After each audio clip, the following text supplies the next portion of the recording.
I don't think it's funny. The Marvel Cinematic Universe has been going for quite some time at this point, and if current trends are to be believed, it's unfortunately likely to last quite a bit longer. But to give them credit where it's due, they've certainly managed to bring quite a few iconic characters to life over the years, producing some really great adaptations. For instance, Captain America and Iron Man were two characters that perfectly realised the source material the MCU was meant to be drawing inspiration from.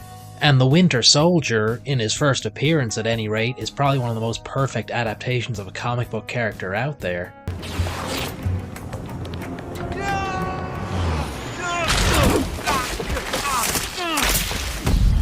Yeah, the less said about this show, the better.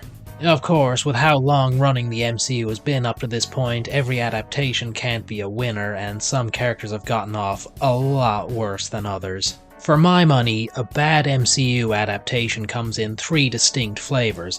The first of which is a character takes some pretty drastic departures from the source material, but it ends up looping around to being a fairly decent iteration of the character regardless. For instance, Tom Holland as Spider-Man was brilliantly cast, but he spent a lot of time basically being Iron Man's sidekick, even though the whole idea of Spider-Man was to make a teenage superhero who wasn't a sidekick. And him having access to near limitless super spy resources kind of undercuts the idea of Spider-Man being an underdog character. But those issues aside, it eventually did loop around to him being a fairly decent cinematic Spider-Man. Or the Mandarin in Shang-Chi was basically an original character, but he turned out to be fairly cool, all things considered, and it's not really hard to understand why they didn't want to make a comic-accurate Mandarin for the MCU.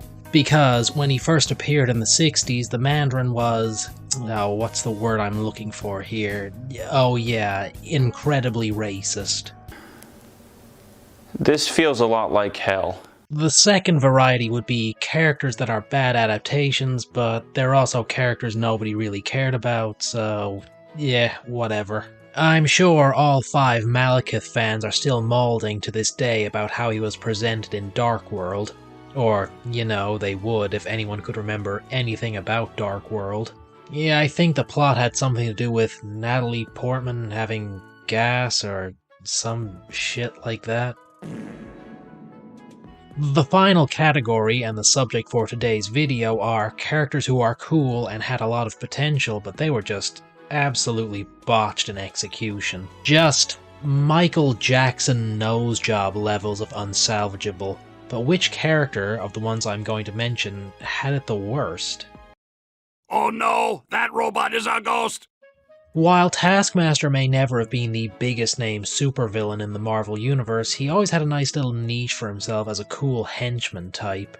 The guy burst onto the scene with one of the coolest supervillain designs basically ever, and a pretty badass gimmick on top of that.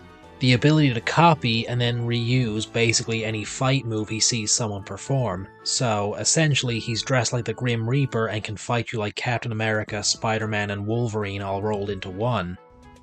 Wow. Granted, his win-loss ratio, despite all this, is about as good as mine in any online game ever made, but we won't hold that against him.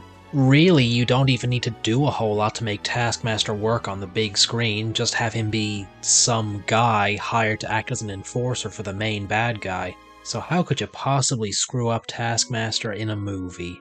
Ooh, I know. How about you take that iconic look and redesign it so he looks like he fell ass first out of an Airsoft Pro's closet? Or you take that really cool gimmick of him copying other people's techniques and have him do it a grand total of like 3 times over the course of an entire movie. And then, to top it all off, you take a character who has a snarky professional personality and have them be silent for the entire movie. Brilliant! Brilliant! And rather than just have Taskmaster be a mercenary, they for some reason decided to tie Taskmaster's backstory in with Black Widows, which served to make Taskmaster even lamer because rather than being a cool mercenary, they're basically a robot. The worst part is, if you were to find a major villain to fit into a Black Widow movie, Taskmaster is probably one of the better choices you could make.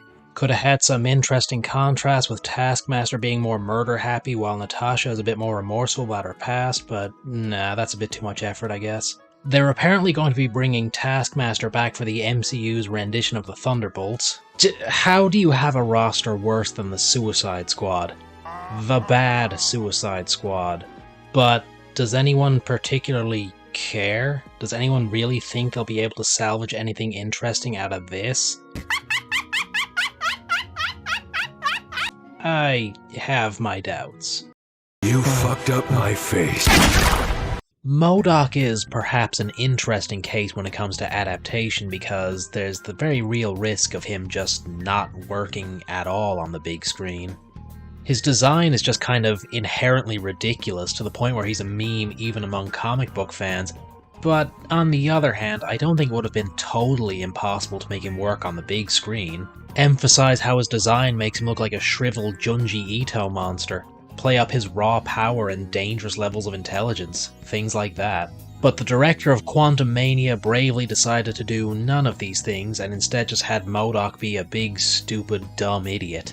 Just look at this. How did any aspect of this manage to get approval? It's just awful. Like, MODOK is supposed to look gross and deformed. He's not just a head inflated like a balloon. This just looks ridiculous. And that's likely the intention because the director never wanted MODOK to be taken seriously. So why even put him in the movie at all then, huh? Just couldn't let anyone else take a crack at it if they had an actual idea for MODOK?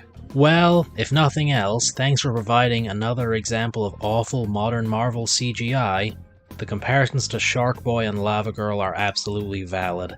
Mr. Electric, send him to the principal's office and have him expelled! What the hell are you doing? I am taking comedy to the next level. The extermination of all biological life on Earth. I have a feeling that this will be a more controversial statement, but I feel it needs to be said. I can't help it if I'm right all the time. Because Ultron in Age of Ultron is an absolutely awful adaptation of the Avengers' biggest supervillain. Now don't get me wrong, James Spader gives an absolutely amazing vocal performance as Ultron, and thought I had more positives to mention, just a sec. Oh, the busted up creepy body he debuts in is pretty cool. That's about it, I got nothing else. Why does the evil, genocidal robot need to be snarky? Why does he have a big, stupid, flappy mouth? One of Ultron's most iconic features is that big, snarling mouth he has. Why couldn't you just put that on him on the big screen? Why are you the way that you are? I say this without any shame or exaggeration, but that classic design looks really, really cool. But more than that, Age of Ultron did not understand one of the most fundamental aspects of Ultron as a character, namely that he always comes back. So much so that back in ye olden days, each version of Ultron had a number attached to him. So, if the Avengers managed to beat Ultron 5 in one comic, he'd be back a few months later as Ultron 6, and so on and so forth. It feels like kind of a massive waste if you're gonna say, no, he's ultra mega dead with no hope of him ever coming back conventionally. I'm of course aware that comics and movies function differently and that you can't expect a person to play the same role forever and that comic books don't move forward in time but real life, does. But you could have still left the implication that Ultron could have come back. More than that, Ultron is a robot. He's the one character you can recast, whenever if you have to. Hey, how come Ultron's voice is different this time around? Because he gave himself a different voice when he built his new body. Shut up about it.